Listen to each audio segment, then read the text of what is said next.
toutes les ruptures, travail, amour, etc., exil, sont-elles des bifurcations? Elles peuvent être des bifurcations, elles peuvent être des impasses aussi.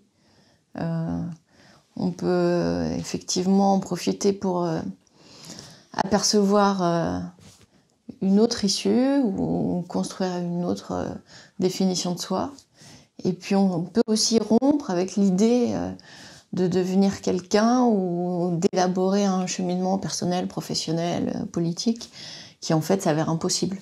Donc c'est pas nécessairement un nouveau chemin.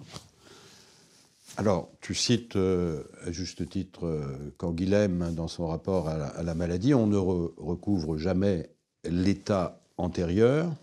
Est-ce que ça, c'est valable pour d'autres ruptures que la rupture née de la maladie? Ouais, je crois que ce que dit Canguilhem, en tout cas c'était une de mes intuitions de départ, on peut s'en servir comme d'un schéma plus général pour dire que le propre de la rupture, c'est que précisément, on ne reviendra pas à l'identité antérieure. On sera obligé soit de faire avec ce qui reste, parce que c'est aussi une expérience de la perte, soit de redéfinir ce qui peut encore être peut-être travaillé, approfondi, développé, mais je crois qu'on ne revient pas au schéma, au mode de vie ou au rythme antérieur à la rupture. Quand tu dis la rupture est une épreuve, elle est une épreuve dans quel sens? Elle est une épreuve parce que y a dans la rupture, à la différence de la séparation, quelque chose comme un déchirement. Et puis, comme je viens de le dire, il y a des choses qu'on perd. Dans la séparation, même étymologiquement, chacun retrouve la part qu'il constituait avant l'association. Mais dans la rupture, il y a eu mélange. Et du coup, il y a vraiment déchirure. Et il y a une violence de la rupture, même si on la décide. Hein. On part jamais complètement léger, même si on est initiateur du processus de rupture. Il y a une violence, un déchirement, et puis il reste une interrogation. Même si on a un projet qui est à l'origine de la rupture, il y a cette incertitude sur la possibilité de le mener à bien. C'est une épreuve pour le sujet, parce que souvent, c'était ça ma ligne directrice, quelque chose de son identité profonde, authentique, se joue dans cette rupture, soit qu'il soit défini par le fait de perdre violemment son travail, ou d'être quitté, ou d'être conduit à l'exil, soit parce qu'il le décide, mais il y a quelque chose d'une prise de risque, d'une mise en jeu de soi, qui fait que ça va être aussi éprouvant. Est-ce que tu as été étonné par la réception de ton livre sur le fait que rupture au pluriel ait été lu en quelque sorte comme un symptôme de notre époque? J'ai été étonnée et en même temps confirmée dans l'intuition de départ, qui était qu'effectivement, les ruptures se démultiplient sur tous les plans de notre existence, comme tu l'as dit tout à l'heure, hein, professionnel, on pourrait dire aussi idéologique. On n'a plus des socles forts de croyances politiques ou religieuses, comme ça pouvait peut-être l'être de manière plus fréquente auparavant. Peut-être moins de certitude ou de convictions solides, durables. Et puis, évidemment, sur le plan familial, où les familles se recomposent, sur le plan même géographique, où de plus en plus on est amené à être un peu nomade. Donc, l'idée d'une forme de stabilité, ou de pôle de stabilité dans l'existence, devient de plus en plus rare, et cette incertitude qui se démultiplie sur ces différents plans, peut-être qu'elle a été effectivement, elle est partagée, elle est ressentie par un public assez large qui s'est retrouvé dans cette thématique. Pour les ruptures, et pas simplement pour la rupture amoureuse par exemple, la question de l'annonce est centrale. Monsieur, madame, madame, monsieur, vous êtes viré, chérie, je te quitte, etc. Donc cette place, disons, de la parole, évidemment, on la retrouve aussi dans la médecine. Monsieur, vous êtes atteint d'un cancer. Madame, vous avez ceci. Vous avez cela. Donc, cette question de l'annonce. Alors c'est vrai que c'est une question qui n'est pas explicitement traitée. Et je crois que dans les autres symptômes de l'époque, il y a l'évitement de l'annonce. Même si paradoxalement, on y réfléchit beaucoup en médecine, on essaye de faire en sorte que le moment de l'annonce soit un peu préparé et puisse être, enfin que l'annonce puisse être reçue sans trop de violence, même si à mon avis c'est une illusion, ça sera toujours très violent, mais en tout cas réfléchir aux conditions d'une moindre violence. Peut-être que dans les autres domaines, au contraire, on développe une stratégie d'évitement de l'annonce. On va virer quelqu'un en lui annonçant par SMS. Dans la rupture amoureuse, dans certains cas, on prend même plus le temps d'écrire le SMS, on va juste disparaître du jour au lendemain.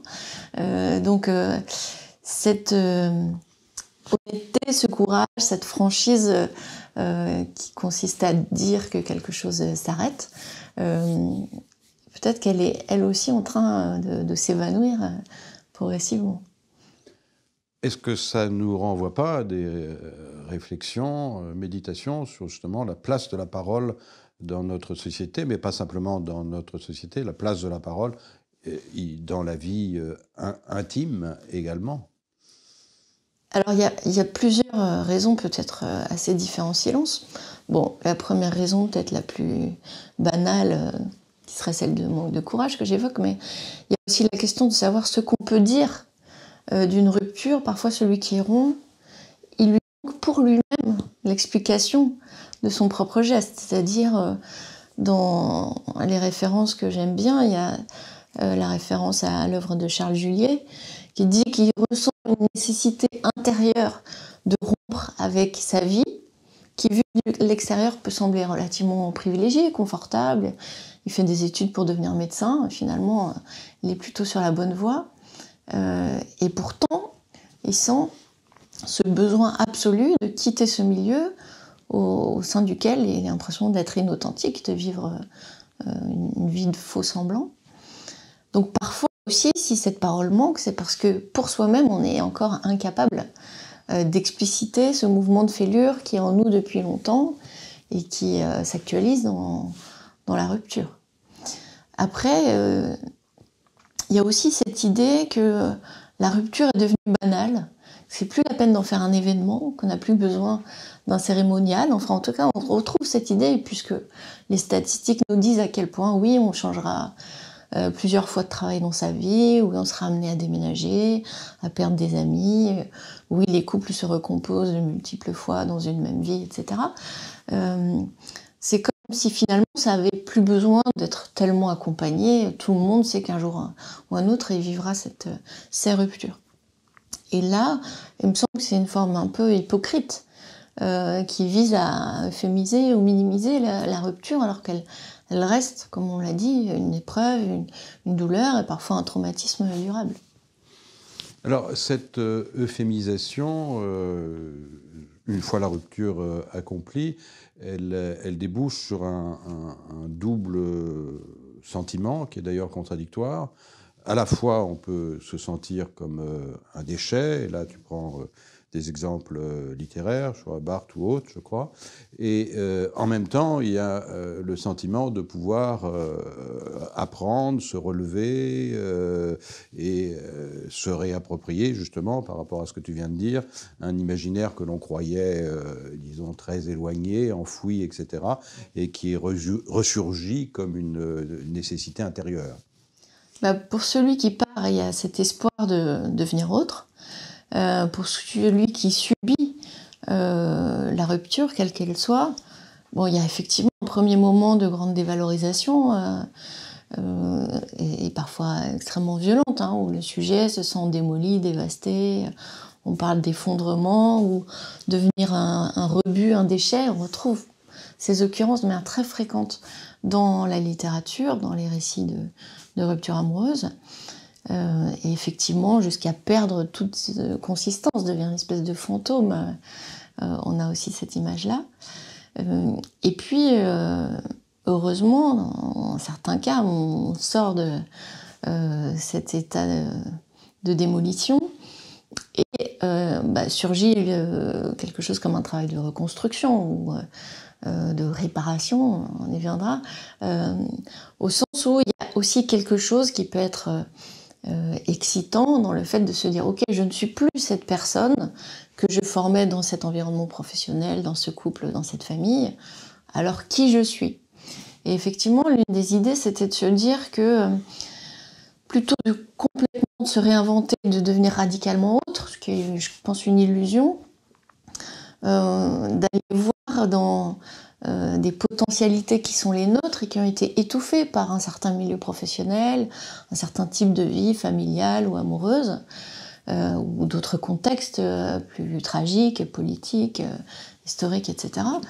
Et parmi ces ressources ou ces personnalités qui sont en nous, d'aller puiser justement des éléments, non pas pour se réinventer totalement, je crois que cette image elle est séduisante mais elle résiste pas trop à l'épreuve du réel, mais pour peut-être déployer certaines de ces potentialités qu'on avait laissées mourir. Mais est-ce qu'il n'y a pas des ruptures plus douces que d'autres entre la rupture qui vous tombe dessus et que l'on n'attendait pas du tout et celle, d'une certaine manière, dont on avait un peu le pressentiment? Il y a quand même une différence de degré. Il y a en tout cas une différence de temporalité qui fait qu'il y a des ruptures que tu peux voir venir. Je ne sais pas si ça les rend moins douloureuses. Hein. Je ne sais pas si, quand tu vois que les choses s'effritent, le moment malgré tout où tu fais le constat que c'est fini, je crois qu'il y a là, il n'y a pas de règle d'une temporalité qui rendrait les choses plus douces, mais il y a sans doute, oui, une intuition. Il y a peut-être deux schémas, disons, si on veut vraiment simplifier les choses, dire qu'il y a quelque chose qui ressemble à une fêlure intérieure qu'on sent venir. Et puis, il peut y avoir aussi quelque chose comme un point de rupture dans une relation, dans une situation. C'est-à-dire un moment où on est face à quelque chose dont on sait que ça sera irréparable, irréconciliable, et qui peut accélérer effectivement une rupture de manière plus brutale. Est-ce qu'il y a une spécificité féminine dans la manière de raconter ou vivre la rupture? Est-ce qu'il y a une plus grande facilité chez les autrices à raconter à ce qu'elles ont éprouvé, contrairement peut-être à des auteurs masculins? Alors, je ne sais pas si c'est une question de genre. Je pense que quand tu lis les fragments du discours amoureux, tu vois aussi une capacité à se mettre à nu de manière très sensible. Peut-être que les autrices abordent plus frontalement la question de la honte, qui est quand même très intimement liée à la rupture, de l'humiliation qu'elle constitue, aussi parce que la rupture amoureuse peut aller de pair avec une humiliation de plus pour certaines femmes, qui est de perdre finalement le seul statut social qui à une certaine époque pouvait être valorisant pour elle, d'être la femme de... Donc ce schéma-là aggrave encore plus effectivement cette expression, ce sentiment de dévalorisation. Mais peut-être que l'écriture de certaines femmes écrivains est plus courageuse dans la confrontation pudique sur cette honte et cette humiliation et s'en saisissent avec peut-être plus de franchise, aussi de cruauté envers elles-mêmes d'une certaine manière, et disent peut-être plus ouvertement cela. Effectivement, maintenant que tu le signales, les récits de rupture amoureuse sur lesquels je me suis basée étaient souvent, peut-être qu'il n'y a que Barthes comme exception, mais peut-être même tous ces récits étaient écrits par des femmes. C'est une question qu'il faudra creuser. Est-ce que tu as l'impression qu'en ayant écrit Rupture, tu as franchi, non pas une étape, c'est toujours un peu bête de dire une étape, mais enfin disons, tu t'es senti transformé par l'écriture de ce livre? Non, j'ai pas l'impression que sur moi c'est un effet de transformation. Ce qui est peut-être plus réjouissant, c'est l'idée d'être lu par un public plus large qu'auparavant, et de réussir à transmettre un discours qui a quand même une ambition philosophique, en parlant d'un vécu, et de le transmettre. Oui, il y a aussi peut-être des lecteurs qui ne sont pas forcément très familiers du concept philosophique. Enfin, moi, c'est toujours quelque chose qui m'a beaucoup emporté, de pouvoir déjà à la fois réconcilier littérature et philosophie pour penser des concepts dans une discussion ou dans une circularité de la parole, et puis de donner ces éléments conceptuels à tous, et pas seulement à ceux qui sont spécifiquement formés pour les comprendre et les analyser. Dimension physique de la rupture, tu as déjà insisté là-dessus, sur la place du corps, sur la place de la souffrance physique. Et tu as également souvent affirmé que le propre des ruptures, c'est qu'elles sont inimaginables. Mais a posteriori, lorsque tu te relis ou que tu te remémores certaines de tes phrases, par exemple celle-ci, il ne suffit pas de quitter ou d'être quitté par un homme ou par une femme pour oublier sa peau. Est-ce que tu signerais encore cette phrase? Ouais, je pense que là, il y a une mémoire du corps contre laquelle on ne peut rien, qui revient dans les rêves, qui revient dans des espèces d'habitudes corporelles qui sont devenues une seconde nature.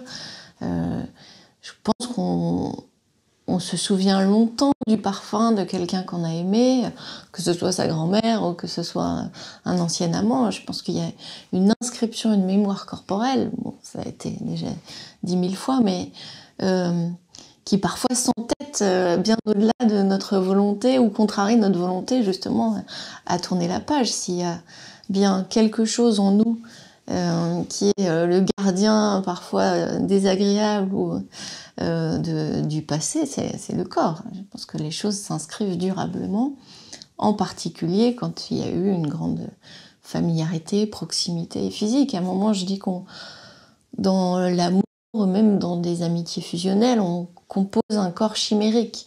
C'est-à-dire, on est tellement habitué à vivre physiquement auprès de l'autre qu'on ne sait plus trop quoi faire de notre corps quand on se retrouve tout seul. Et dans l'un des livres que je cite, de Lydia Flem, il y a ce même sentiment de vide, de maladresse. C'est la mère dont la fille part, parce qu'elle est devenue jeune adulte. Elle ne sait plus quoi faire de ce corps. Elle a l'impression qu'il ne sert plus à rien. Elle ne peut plus s'occuper des affaires de sa fille, ne peut plus l'embrasser, ne peut plus lui faire à manger. À quoi sert encore ce corps? Je crois que oui, il y a quand même... c'est pas juste un instrument, c'est aussi toute notre mémoire affective qui y réside.